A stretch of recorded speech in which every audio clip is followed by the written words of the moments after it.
Yeah, we've already introduced ourselves, but for everyone that joined after that, I'm Suzanne. I'm Güler. Yeah, and we're your hosts today. We're just going to go through some house rules before we start into the actual session. First of all, I'd ask everyone to mute themselves if they haven't done that yet, if they're not actively speaking, just so we can limit background noise and understand each other a bit better. The button for that should be at the bottom of your screen on the left. Perfect. Apart from that, we want to make this online space as safe as possible for everyone to participate if they want to. So just so you know, it's okay if you have to leave in the session, you can always come back, but you don't have to. You don't have to speak, you can contribute via the chat if that's better. And yeah, you don't have to use your camera, as we already said. Yeah, and I think in the session we'll be using the poll function and the breakout room function. If you don't know these yet in Zoom, then we'll just guide you through that. And yeah, if you have any problems during the session or access needs that we're not aware of yet, you can always write in the chat or drop us a private message, and we'll try our best to make it work for everyone. So yeah, I think we're 11 people, so just to get a bit of a feeling of the room, we'll start with a poll actually. I'm going to launch that now, so you should see it on your screen now. And it says, which type of weather mirrors your mood today? So we just want to see how you're feeling today. And you can either vote sunny with a few clouds, slightly rainy with the rainbow on the horizon, sunshine, no wind, no clouds, ice cold and snowy, thunderstorm, or something else. And you could write in the chat if you want to. Yeah. As a good practice, Susan is going to read all the polls that we're going to use today, even if most of you can see them on the screen. It is very useful to make it inclusive and not assuming that everyone can see the screen. That's why we will be reading everything. Susan will be doing that. The polls, certain messages, they're meant to be sent to everybody as an answer, or things like this. Yeah. And the polls that we're using today are all anonymous. Yeah, just so you know. That's a good point. Yeah, if you have any problems with the poll, you can write in the chat or write us a private message as well. Okay.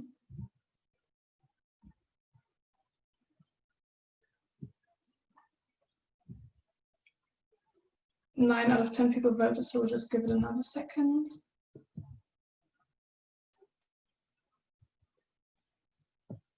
Okay, I'm going to stop here. So 3 people said they feel like it's sunny with a few clouds. 3 other ones said slightly rainy with a rainbow on the horizon. 2 sunshine, no winds, no clouds, and 1 person thunderstorm. So yeah, nice to see that most of you feel okay today. But it's also okay not to feel okay, actually.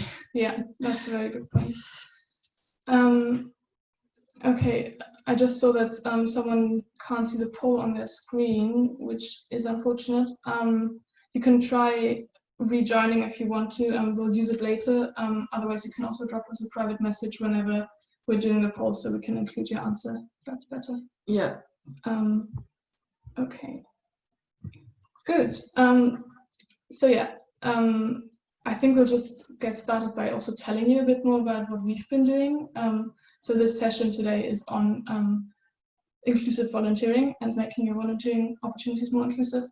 And we've been taking part in a project hosted by Project Scotland that aim to make the volunteering sector in Scotland more inclusive. We've been a team of 3 volunteers, Güler, me, and another volunteer, Melissa, who isn't on the project anymore. She finished a little earlier than us, yeah. But she also contributed to this workshop and worked on the same things as we did. Yeah. We started in January, but before us there were 3 other volunteers in Scotland that did research into the barriers disabled people face them when they want to volunteer. And the main things they discovered were that a big problem is a lack of knowledge from the sides of the charities quite often, but also the volunteers sometimes lack the knowledge. Another big thing was funding. That's always an issue in that sector, I feel. So it's not surprising that's also a problem when it comes to being inclusive. And the last thing was that a lot of people face bad attitudes as a barrier to inclusion. And we've based our work so far on this research that the previous volunteers did. So you'll see a lot of that also in today's session. And yeah, I think we'll just get started with the first part, which will be a presentation, which Gula will guide you through. Yeah. Just need to give me a second to share my screen.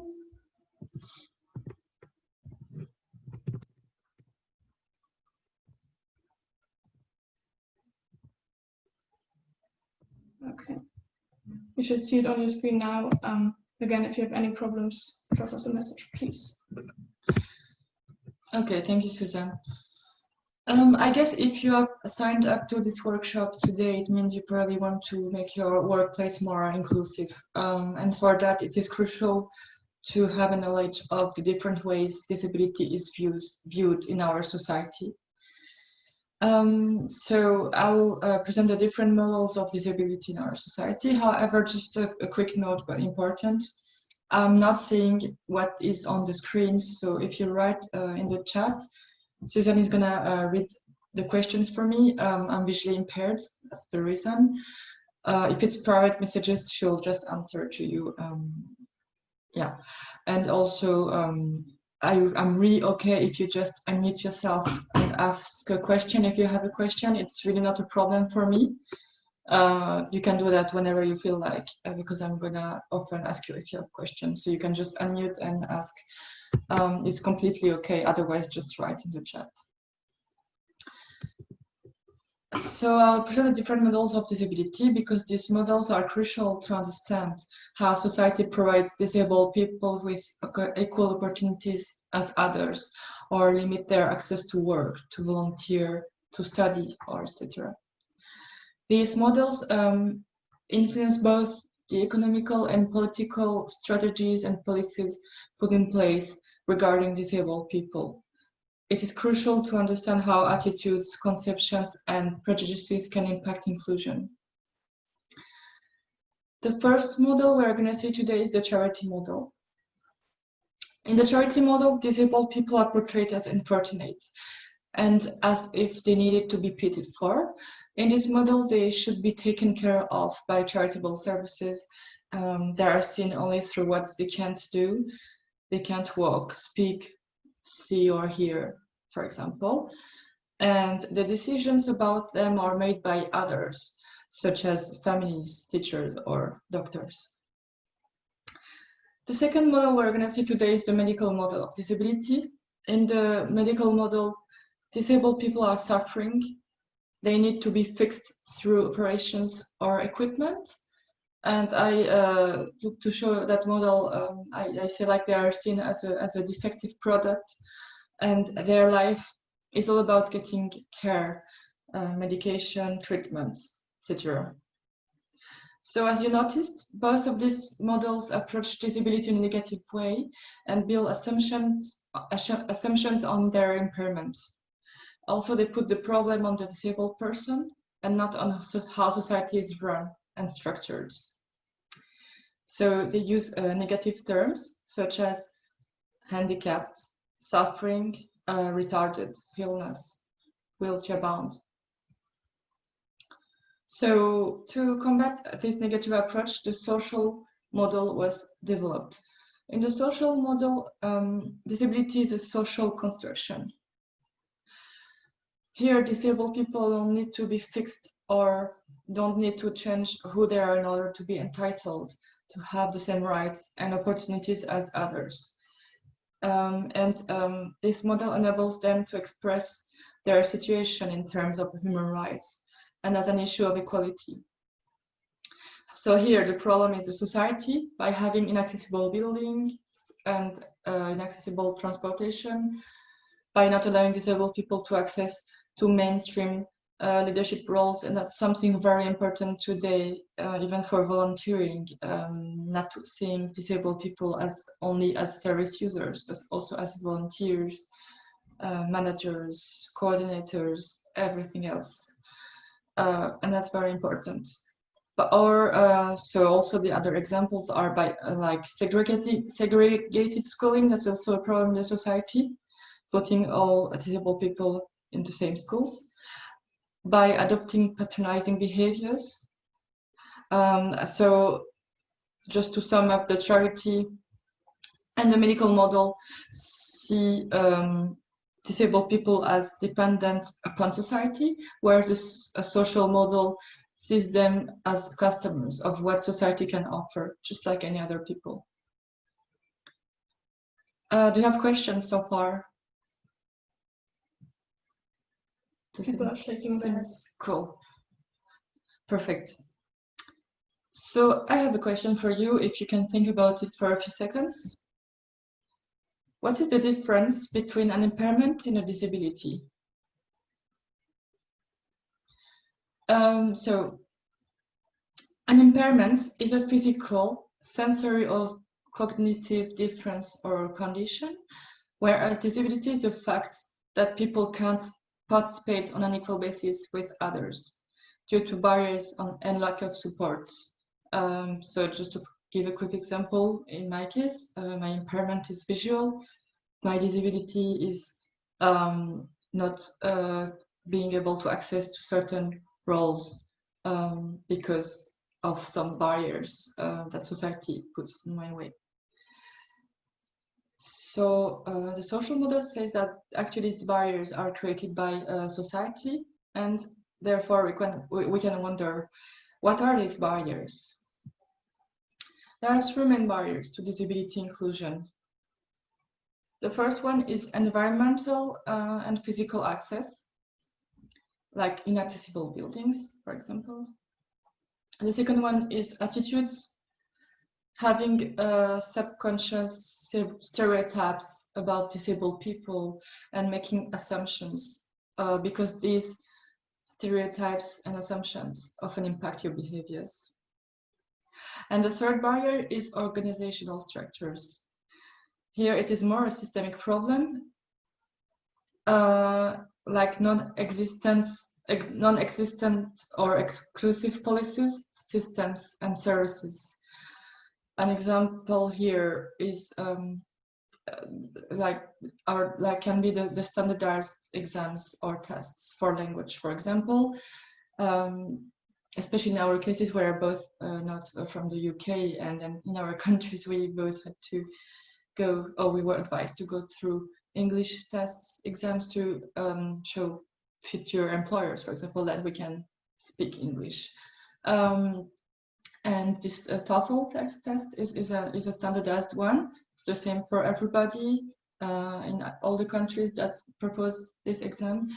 So they are based on pictures or audios. And in my case, I cannot see the pictures. And if I want to ask for adaptations, it's often refused, or they can make it, but then it takes me 8 hours to go through the exam, whereas for others it's 2 or 3 hours. So it's not really accessible, and by not having this test, it's gonna put barriers on my way when I study abroad, and this test is a requirement, or if I wanna apply for jobs that are abroad or where you need to speak English, because in the application process they would ask for this certificate, otherwise you can't apply. So it's a systemic barrier, because one barrier one situation impacts the following one, basically. So to make sure you can think about it a bit, we'll propose you a small game. Susan is gonna read to you some statements, and we'll use the polls again.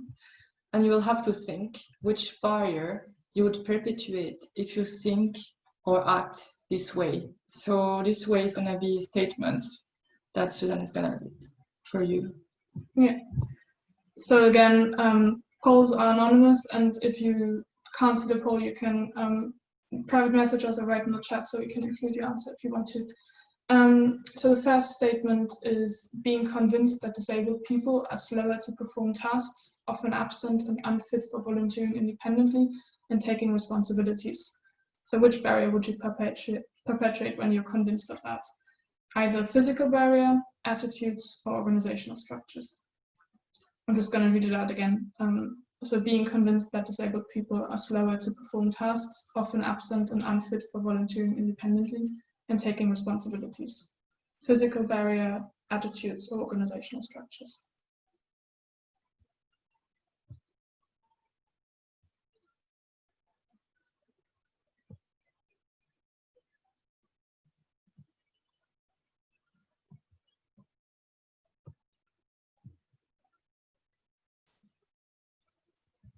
Okay.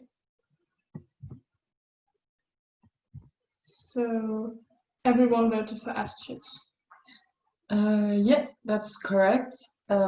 Just because this is in the mind of people and it happens even before they meet with the person. So that's completely attitudinal barrier, yeah.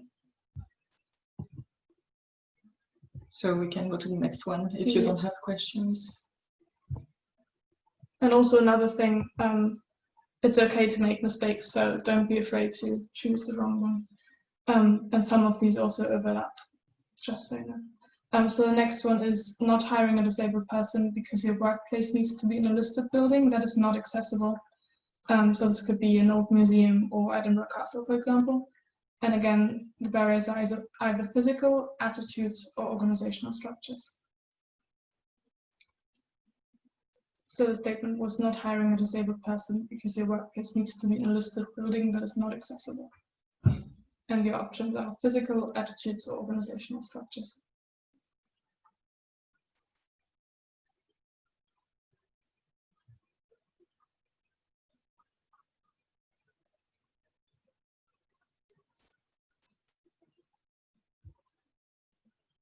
Okay. So very interesting. Again, everyone voted for physical. So Okay. it's very rare that we get these anonymous answers. That's why we're a bit surprised, but interesting. Okay, that's correct. It's a physical barrier because the building cannot be changed. If it would not be a listed building, it would be more an attitudinal barrier. But because it's listed and because it cannot be changed, it becomes a physical barrier, and that's the correct answer. Yeah, I don't know if you want to add something. Yeah, I just find it interesting. We once got in a workshop, we got the answer. It's an organizational structure, and if you think of the idea to have listed buildings in the first place that you can't change as a policy, that's the barrier, then you can think of it as an organizational structure. Because if you didn't have that policy, you could make them accessible. So I just found it interesting to look at it that way as well. Yeah, that's true. Okay, and the next one is evaluating a disabled volunteer's potential only based on the level of education and experience in the non-profit sector. Again, either physical barrier, attitudes, or organizational structures. Evaluating a disabled volunteer's potential only based on their level of education and experience in the non-profit sector.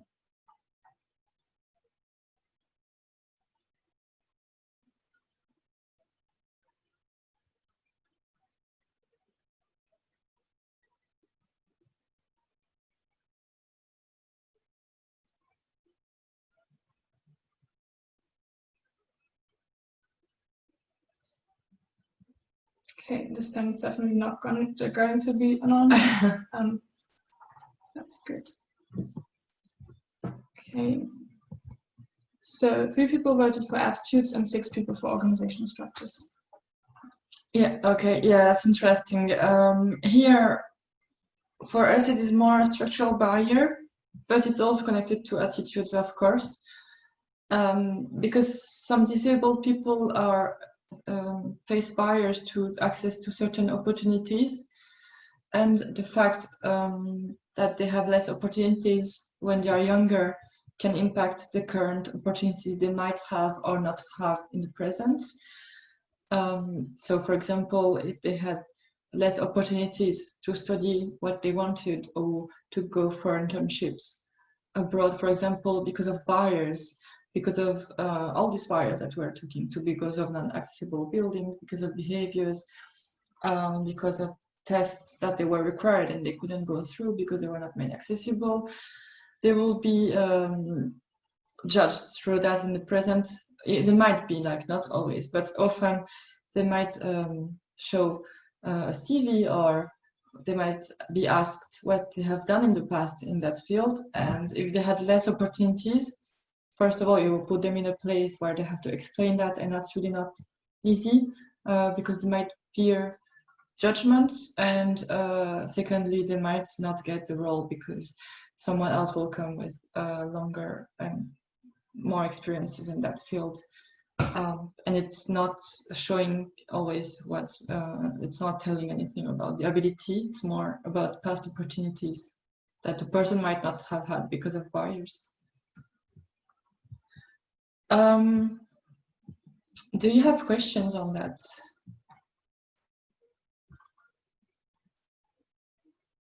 Apparently not. So, as you noticed, these barriers are not exclusive. They can be overcome and they have solutions, but it relies on society, not on the disabled person. So a quick review here, how to talk about disability, because sometimes some people might not know which words are okay or not. So there are some words that were used more before and that are still used but should be replaced by others. So handicapped or crippled should be a disabled person. Wheelchair bound should be, of course, wheelchair user. Retarded should be a person with learning disabilities. Suffering from is mainly with an impairment. Disabled people are not suffering like automatically, so that's something that I often see as used in text or when people speak, people suffering from blah blah blah, but they're not suffering. Most of them are not. Special needs also should not be used too much. It should be replaced by access needs. It's often the case right now because disabled people have the needs, but it's not because they are disabled people that their needs are special.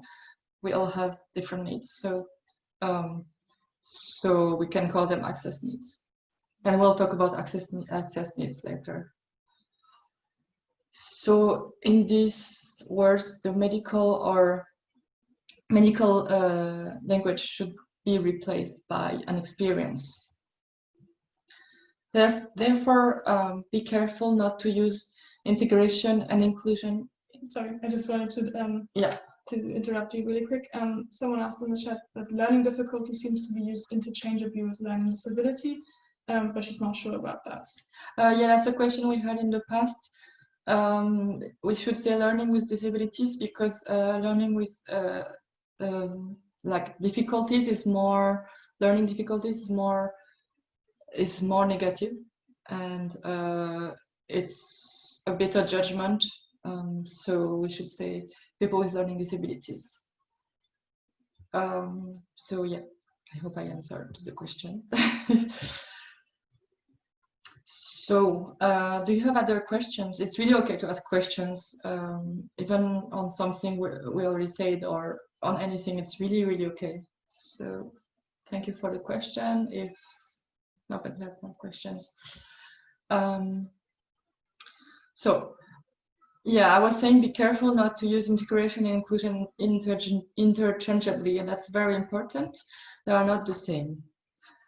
Integration is allowing someone into an activity, your workplace, your venue, your volunteering fair, for example, in your case maybe, etc.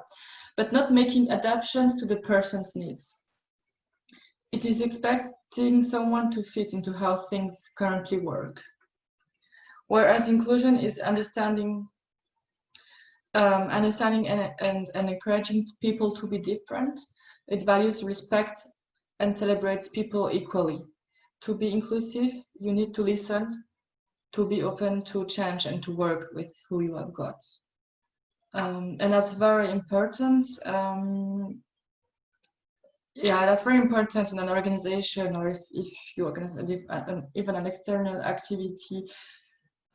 Most of disabled people would be allowed into activities or trainings and stuff like that, but when it comes to have adaptations, and even if they ask before, sometimes there is a gap. and that's where inclusion comes, and it's the same for volunteering or working.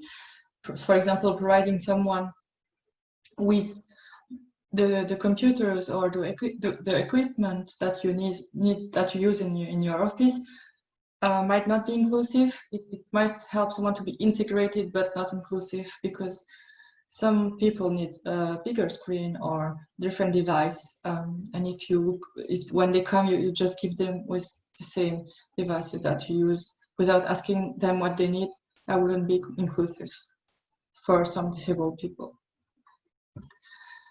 So just to finish this part, I will just quickly explain how we got from a charity approach to a human rights approach through the time. So for centuries, disabled people had to battle against bad assumptions, irrational fears, and harmful stereotypes. They were objects of entertainments in circuses and exhibitions, or they were hidden in institutions and asylums for their entire life. Things started to change a bit in the 50s, because during World War II, many people became disabled, and people that were considered as normal before. So veterans started to pressure their governments to get rehabilitation and vocational trainings. And political leaders were thankful to them because they had sacrificed their health for the state. So disability became less and less invisible, but disabled people were still facing physical barriers and all kinds of barriers to access goods and services, like transportation or to access to a job, etc. So disabled people started questioning assumptions that people had about what they could or couldn't do and the way they should live their life. They wanted to combat institutionalization and exclusion, and they didn't want to live in institutional care services anymore. They began to challenge bad attitudes and discrimination, and that was the early start of the disability rights movement. Disability groups campaigned for their inclusion and right to have control over their life as a civil right, because having an impairment should not be a reason for being discriminated, oppressed, or segregated. So for decades, disabled people advocated for their rights, including at the UN level. And they actually wanted to have an international human rights instrument to protect their rights. They wanted to have a crucial role in drafting, implementing, and monitoring it. And that's very important because sometimes disabled people don't have the opportunity to monitor the laws or the texts that they are contributing or that are concerning them. So that's very important and quite new. So the CRPD, the UN Convention on the Rights of People with Disabilities, was adopted by the UN General Assembly on the 13th of December 2006 and has been ratified by 177 countries.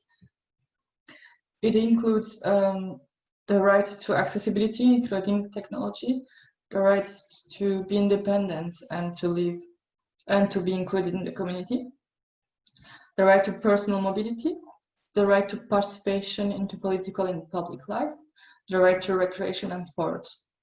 And the UK ratified the CRPD in 2009, and therefore it had to build a legal framework to adjust its laws to the CRPD. So in 2010, the Equality Act was adopted. It brings together 116 pieces of legislation under one single act. So in the UK, you are disabled if you have a physical or mental impairment that has a substantial and long-term negative effect on your ability to do normal daily activities. So here, if you listen carefully, otherwise it means you are sleeping, it's okay. You might wonder, why the CRPD says people with disabilities when I keep saying disabled people. I guess it would be a bit pretentious from my side to tell you what to use, as I am not a native English speaker, but I can only explain you both views. So I'm talking about the difference between saying disabled people and people with disabilities. Outside of the UK, we use people with disabilities because people want to be seen as people before being identified as having a disability. Whereas in the UK, saying disabled people instead of people with disabilities removes the judgment on what people can or cannot do. And it is viewed as a better description of the shared disabling experience that is faced. In the UK, 20% of people are considered as disabled people. So remember, it is a lot, so it is inclusion should be a priority topic. Just to conclude, and that's very important, this webinar is under the framework of intersectionality, meaning that all the factors that apply to an individual are interdependent and should be considered together rather than being considered separately. And it is important to understand that disabled people have other identities in terms of ethnicity, gender, social class, sexual orientation, or other social markers. And this is an important element to consider when advocating for social and political equality. So this way we are concluding the first part. Do you have questions before moving on to the second one? People are shaking their heads again. Okay, so I'll hand over to Susan for the next part. Okay, so the next part is going to be a bit more interactive because we want to get you talking a bit more. And it's going to be group work. You're going to be split into 3 groups. We're going to use the breakout room function in Zoom for that. And just so you're aware, the groups won't be recorded, just in case you're scared of that. So the only thing that's recorded is our main session today.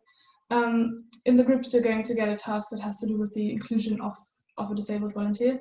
And we'd ask you to talk about that in your group and decide on one person that feels comfortable presenting your task and what you've been discussing in front of everyone. If no one in your group wants to speak in front of everyone, that's okay. Then you can just write what you've been talking about in the chat, and we can just kind of add to that. And yeah, you're going to get your exercise through the chat box in your breakout room. So we're going to hop in and out of the rooms to give you your exercise and your tasks. So that might take us a minute or two, but we just ask you to take that time to introduce yourself to one another, because we haven't done that in the beginning, so that would be nice. And just have a quick chat. Yeah, does anyone have a question about, oh, you have 10 minutes to discuss the task, yeah. Just so you already know that, that's maybe a bit important. Yeah, otherwise, any questions about what's going to happen? Okay. Doesn't seem like it. You're also going to have a button at the bottom of your screen in the breakout rooms where you can ask for help, so we get a notification and can jump into your rooms again. Okay, then I'm going to open the breakout rooms. You should get a notification on your screen that invites you to join one of those. If you don't, please tell us.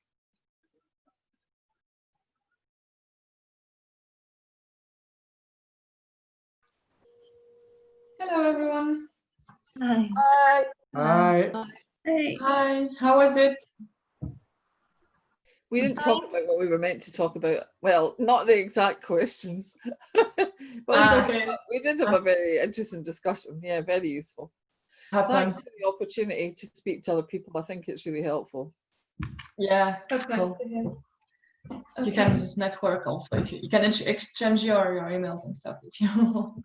Yeah. Oh yeah, thanks. So yeah, in the next bit, we just like to, for one of your group, if you're comfortable, to read out your task so everyone can like know what you've been talking about and just briefly say what you've been discussing. I also put each task in the chat box again, so everyone can also read it, but generally it's best practice to also read out things. Yeah, to read them out loud so everyone can hear them. Yeah. And we'll again ask others to mute themselves if they are not speaking, just because of background noise. Yeah, that's a good point. I'm going to put the first task in a chat box. So that was the one about a volunteer that's joining your team who's a wheelchair user. Who would like to talk about that? Do you know, I want to tell you that we didn't decide at the beginning of our chat who was going to be the person who fed back. And right at the very end, my two roommates, who are now no longer friends, I thought we were friends, said, right, Janine, you have to do that. So, wow, because they felt you were a good speaker, maybe. Well, I probably, but that's I do that. Don't try and butter me up. It's fine. Yeah. And you can contribute to the chat. It will help you also. Yeah. I said to them, I hope that style didn't mirror their volunteer recruitment style. So the first question about according to you, why did the volunteer not... Just if you could just read the task so everyone can have it, and it's just a good practice for everybody to read things out loud. So before the questions. Oh, I was just going to read the first question from the task. Is that when you say read the task? Do you mean the whole question? Yeah. Oh, right. Just as a practice. Thank you. Suzanne just read that though. A new volunteer is joining your team. Yeah, I've not read it fully though, so. Oh, right, okay then. So you've never met her before, but all your phone calls went smoothly and you found her very friendly. Her profile fits the expected tasks perfectly. When she comes on the first day, you're surprised she's a wheelchair user because she's not mentioned it previously. Your office is quite tiny, and as far as you know, your toilet is not accessible. Please reflect in depth on the following questions. So the first one, which is, according to you, why did the volunteer not inform you about her disability? And I was in a group with Adriana and Ian, and Adriana pointed out the kind of why that would never happen in her organisation because of questions that are asked in advance, which kind of led us on to talk quite a bit about how do you ask a question and what is the way to ask the question and what language might you use and you know, what does it mean and how does that relate to the role rather than the person, and do you ask just about the tasks that are needed for the role? And actually the bit that I completely loved, and I do know of course, but Ian pointed out as well, is this somebody who, for example, is a wheelchair user all the time or just some of the time, you know, might be able to manage some of the time, but that certainly struck me immediately as a very provocative question because it puts all of the responsibility onto the disabled person rather than onto the organisation who is recruiting them. Yeah. So yeah, we had a big kind of discussion around that, as I say, you know, how do you ask, what do you say, and so on. Okay, well, we'll talk about all of this, but yeah, that's why I'm pausing. Yep. yeah. Okay, you can. Do you want to answer to the next questions and? Oh right, so I'll do all of it, right? Okay then.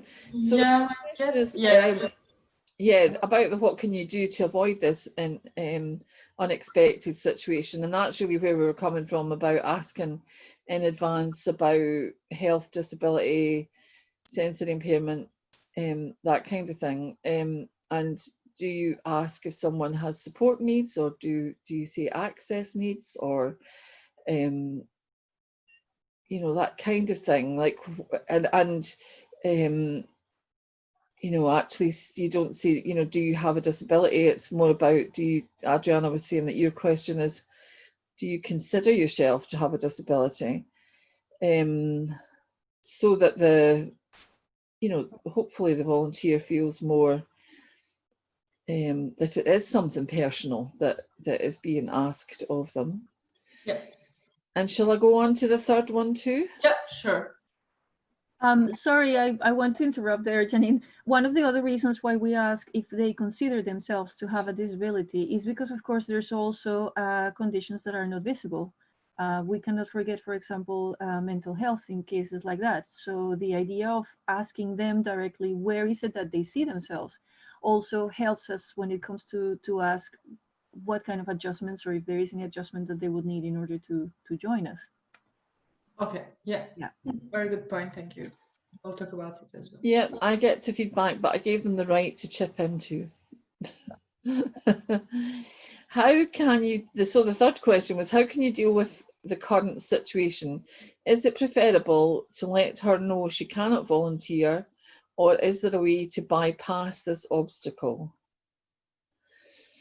So that was the part where we were talking about, you know, what is accessible, what is the access need for this person.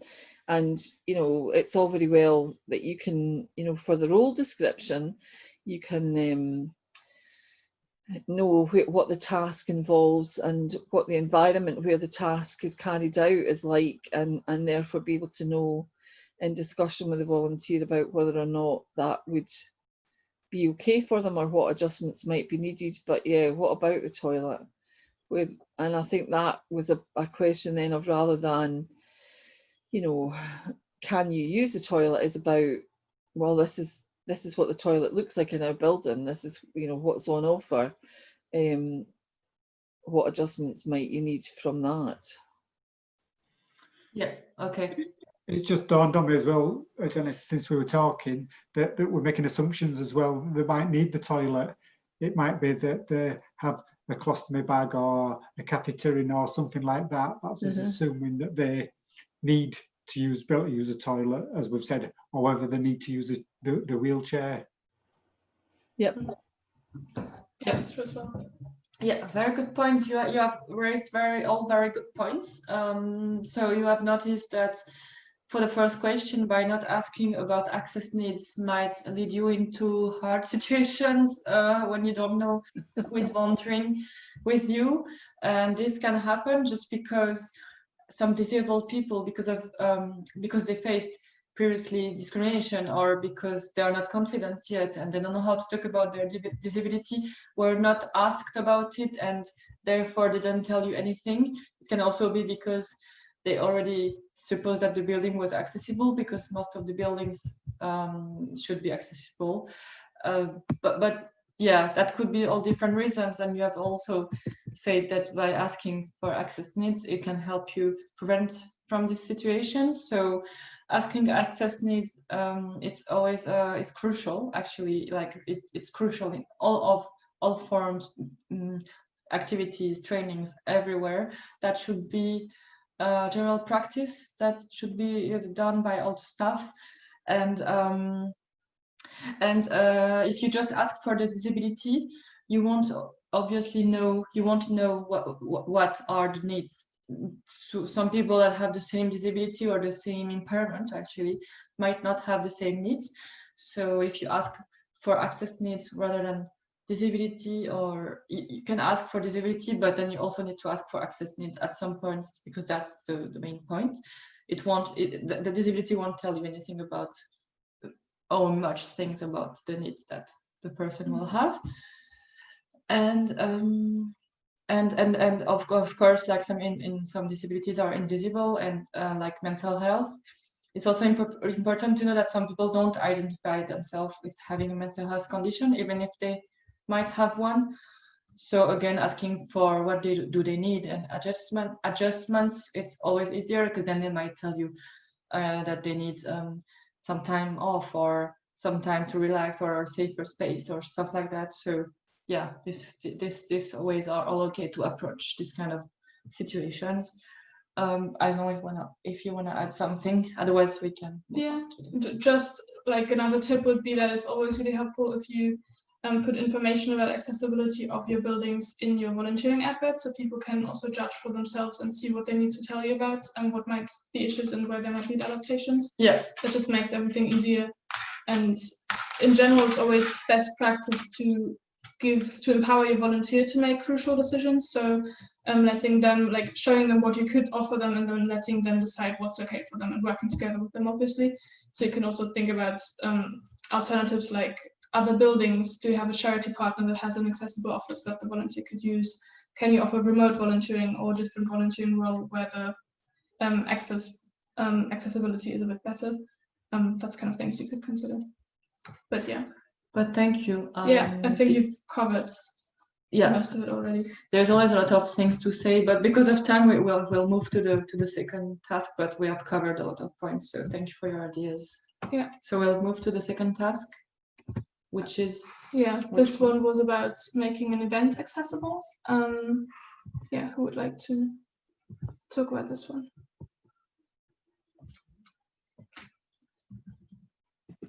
So that was our group. So myself, Jennifer, Tony, and Lizzie. Yep. So I think we're just going to all try and chip in, just to be fair. So our task, so you're organising an event to increase political participation of young people. It will involve discussions in small groups as well as short presentations in front of everyone. You will provide snacks and beverages for everyone. A few people emailed you in advance to request further information. This is how you know there will be a visually impaired person with a guide dog, a person with hearing aids, as well as someone with epilepsy attending.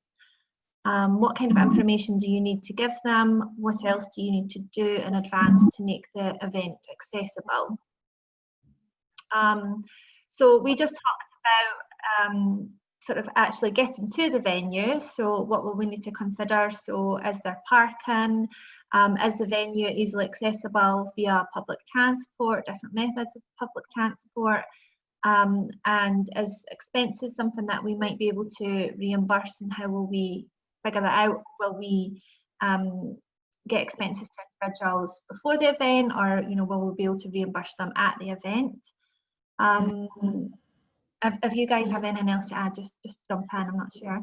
The actual venue, so again, thinking about the accessibility of the actual venue, the space, so we want to make sure that the rooms that we're using, there's a lot of space available. It mentions that there will be a guide dog, so obviously we want to make sure there's space there, preferably ground floor. We want it to be a safe space, person with epilepsy, possibly with breakout safe rooms that somebody could go to if they feel that they need to do that, and be clear on the timings of the day as well, so when the breaks will be. We're going to speak to people individually, but it might be that the person with epilepsy needs to know exactly when they're going to get something to eat, if there's any medication, that kind of thing. And then the presentation itself, so trying to incorporate a range of sort of different media, the videos, sounds. Do we need to think about a loop system? Do we need to get a sign language interpreter in? And any presenters need to be briefed to speak sort of clearly and loud so that everybody else can hear. That's all I wrote down. I don't know if there was anything else. I think you pretty much said everything. I think that's basically it. The other thing, I guess, I think this was already mentioned, but just the fact, similar to the other question, that we would obviously ask them what we thought their access needs were in advance, and we wouldn't just assume. And also we talked about communication between the different participants taking part as well. So if they were in a group together, how would they be able to interact and how that would work? Yeah, thank you. Sounds really good. Yeah, very good points. Do you want to say something? I guess like you covered most of it, and this is actually one of the biggest tasks, so you could probably talk about that for hours if you wanted to.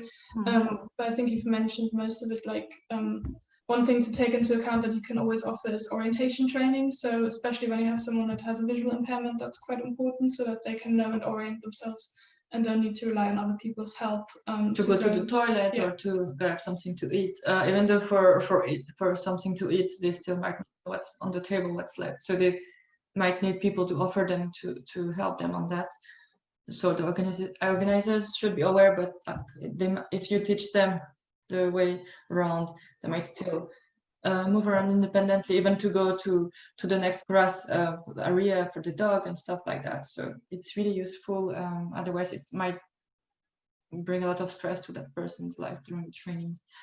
What would orientation training involve? Would it just involve taking the person around the building and letting them see where each part is? I think you would, first of all, the best way would to do it before, so you can offer the person to come earlier if they want to. You don't have to. For example, half an hour earlier, so you can take them around to show them the toilets, the grass, the green areas around the building itself, the room, how the chairs will be put, if it will be a circle or not, or like a different setting. So they can already have an idea of how the things are put around and where people will be sitting. They can also choose the best chair with the dog and themselves, so where it's better for the dog. So when they come and the room is already full with people, it's impossible and very stressful. And that will be used. Yeah. So taking them around, showing them everything, not saying like, okay, there you have this, but like saying maybe 10 meters. I mean, I speak in meters because I'm French, but like, yeah, so at this distance, you have the door to go there, or if you turn left, you have this or that, like this kind of more described tour. And I guess it also, when you brief your speakers to speak clearly, you should also brief them to describe visuals and not using flash photography. And send a note to everybody about these kind of things, so the visually impaired people or the epilepsy one for the pictures don't need to go around and tell people, okay, don't pet my dog because they are working, like, because if the visually impaired person has a dog, people don't have to pet the dog. So instead of letting the person tell everybody, it's good to tell it to the organizers. Would just tell it when they introduce the sessions, and for the pictures as well, same thing. All the things that would avoid people with access needs to go around and tell again and again and again things that should be said by organizers with previous agreement of the people. So everyone is aware of that. Yeah, that's a really good point. Yeah, but thank you for these very good points. Again, because of time, we'll move on to the next one. But yeah. Exactly. So we'll move on to the third task with the person that has a mental health condition. If someone wants to volunteer to speak, you are welcome. Yes. Okay. Thank you. But yeah, so I was in the group with Megan and Amy. So if they want to chip in with anything that I might have missed or not written down that they've spoke about as well, feel free. But ours was, you have recruited a volunteer and they show up for their first day. They seem happy and calm. The volunteer is showing no visible signs of distress. In their application, they have identified to you that they have anxiety.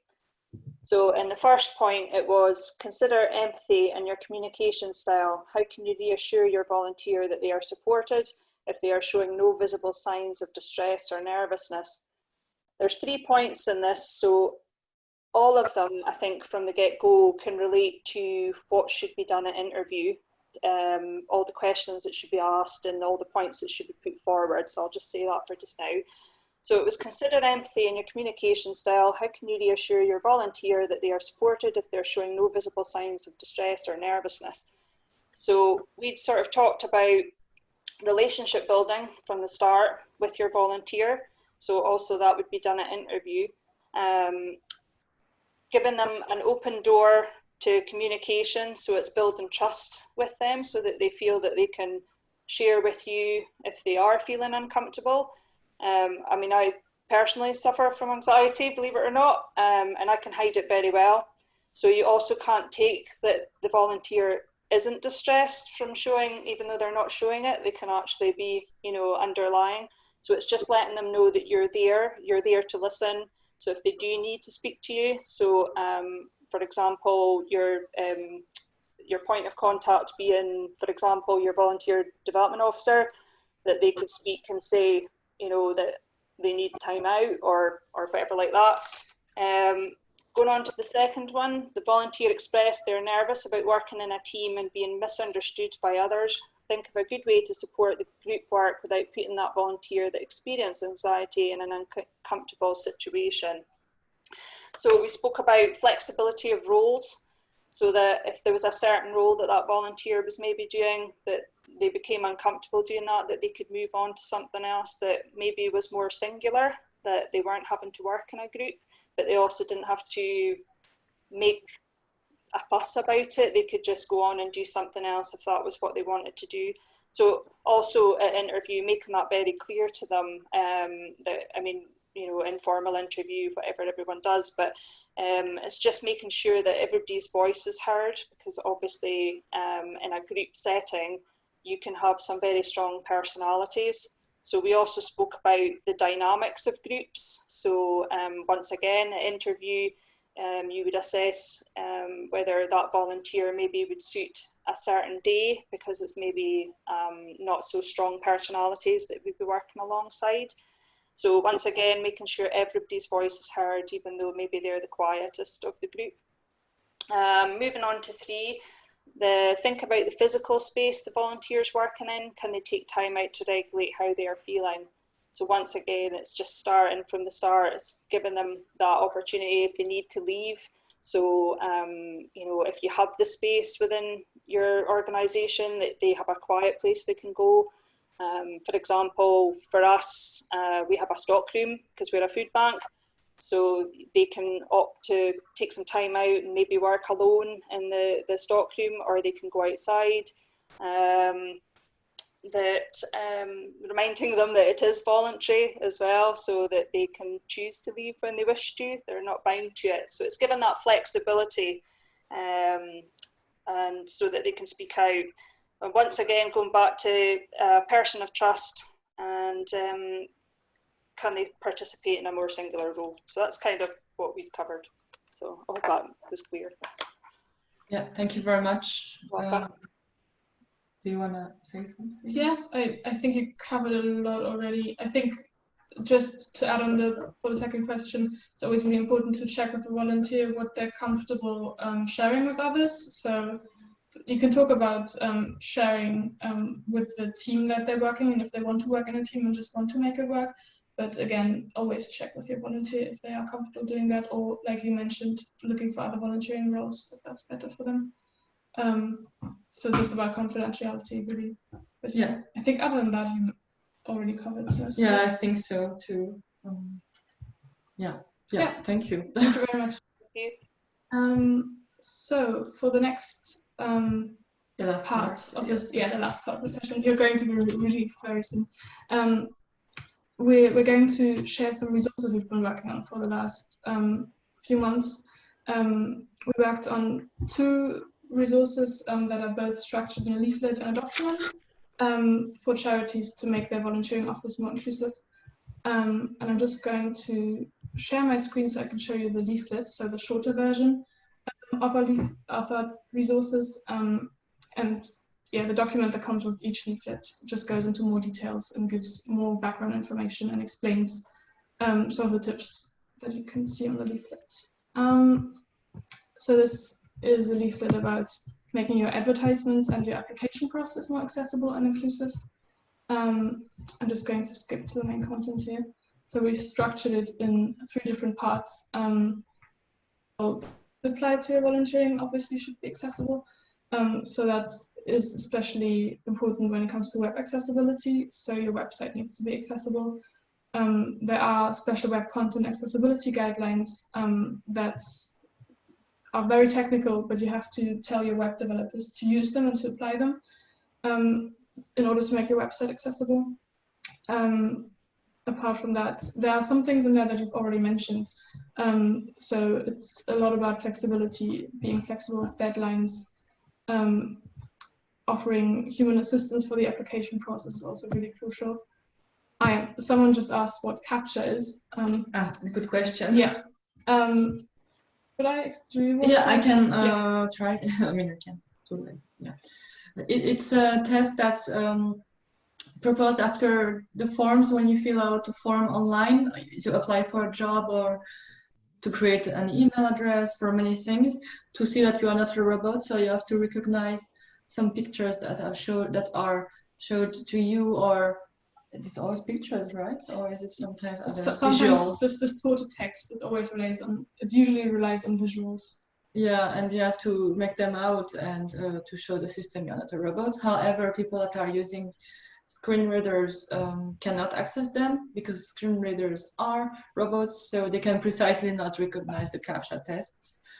So sometimes it happens to me, for example, that I spent 3 hours filling out a form online to apply for a job, and I find out at the very end, at the last stage, to confirm my candidacy, that I have to validate the CAPTCHA test to see I'm not a robot, and then I get stopped at this point because I didn't know that there was a CAPTCHA test, and at that moment I wouldn't have someone in the room to do that for me.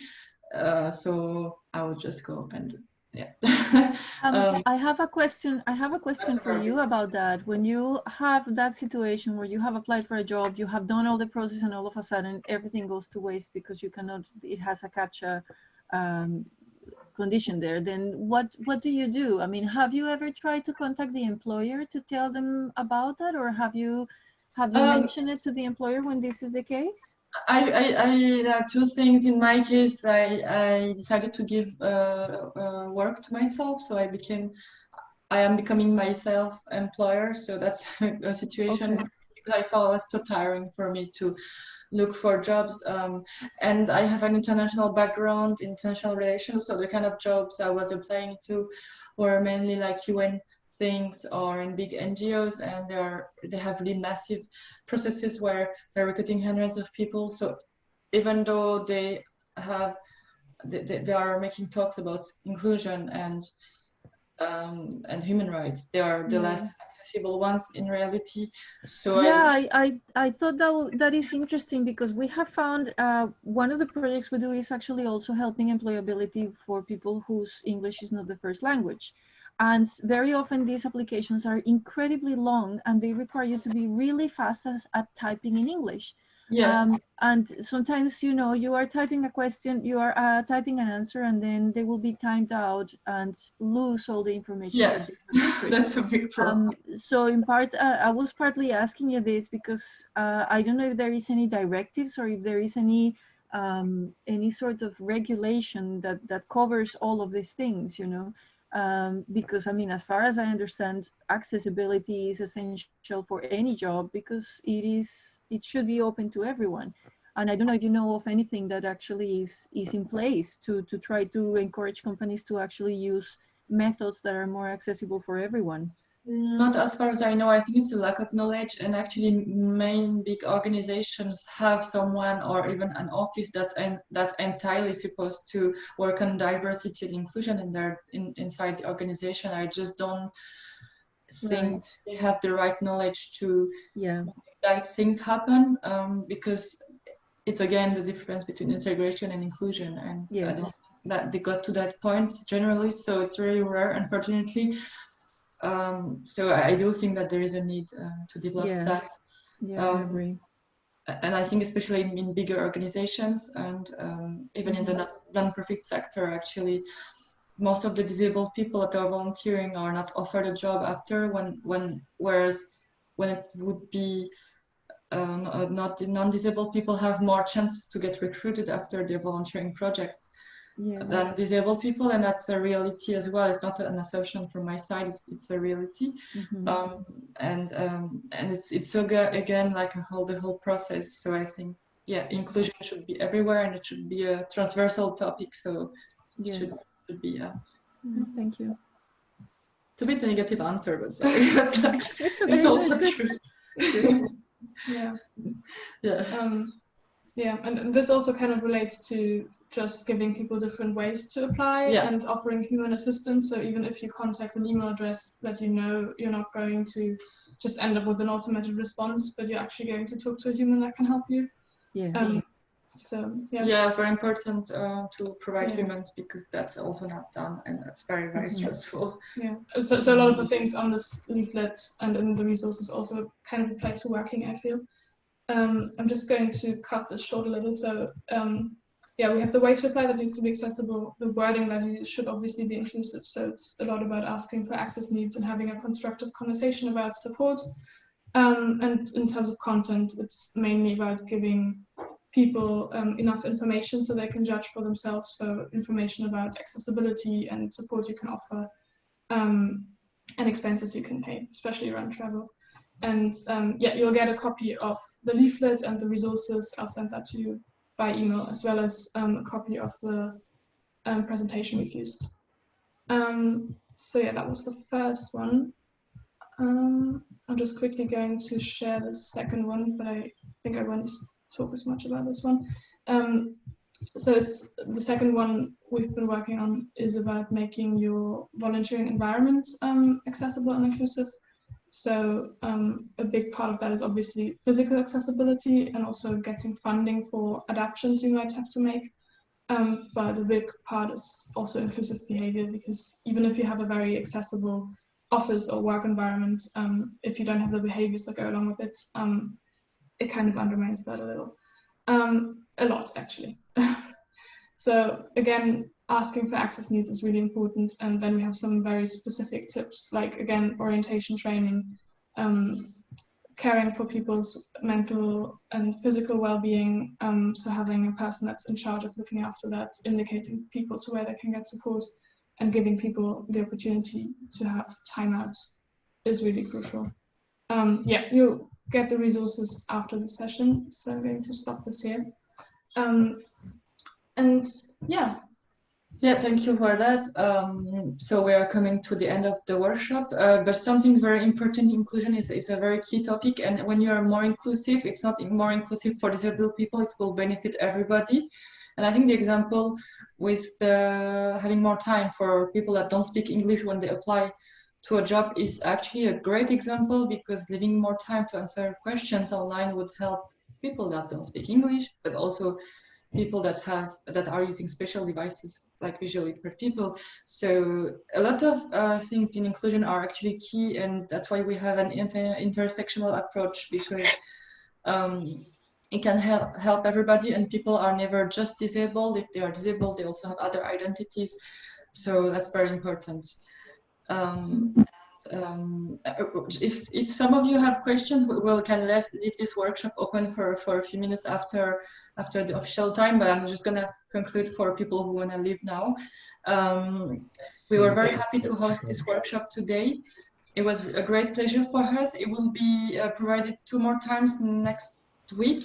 So if you feel like it was useful and you liked it, you can, if you want to, you don't have to, recommend us to your network if you feel they would be interested.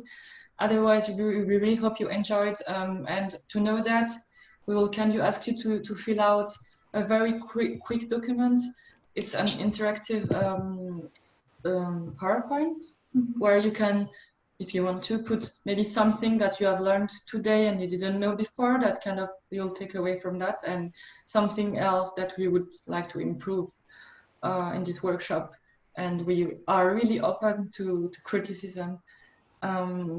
We also have our email addresses, and you will have it again more, because we'll send you today the resources that we talked about. So you will all have them, don't worry. You can distribute them around, you can use them. Yeah, I hope they will be useful. Otherwise, again, we hope you enjoyed the workshop, and for those who want to stay more to ask questions or to change emails and to network, we can leave the link open for a bit.